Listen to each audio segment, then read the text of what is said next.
Kamingsu Emily ani a tuna yang kumsom pangana kamang me kani hi class 10 July kani laya kanun in thak danglam dan maktak chu ani kanu in kumni kalta khan min bawrel sana unaw pianpui dang kani lova papa ni na ko har tak le bai vai takin ni tin hun kamang liam ve chin papa hi kanu damlai achang to in ri hlawin ati bai ani a in sung khur nun ati bai ba ka ana thleng po in a bai pha le chin tuna phei cha min chan tu nu ka nei to lava achang phei chan engwangin nge fa te en ko the do shin tu pa ni tu ra kanu yang ka pa hi pasala alo ne ti in ka dem hya chin ma se ka pa ani mya si ani tunda ka ra nge po hian kanu ka va han mai tok che em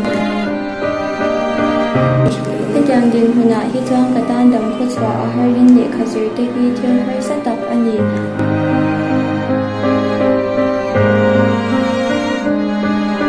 kasku karna han san chatak tak te awanin him takin hun ka mang lam be mai china ma se achang hi chan nui lui anga ya mi shat pui dem lo ya ma ngoi ngoya in ngai bik chang ka nei fo chin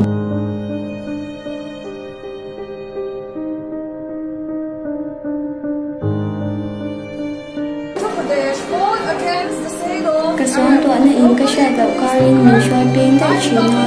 kasira ngai sa ka bin chang po in ka siya mun man ne twa min hu yan ne to chin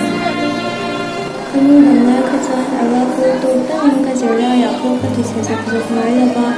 ina chan ana ka la dem em chin nang bang ne ka zir pe lo le tho lo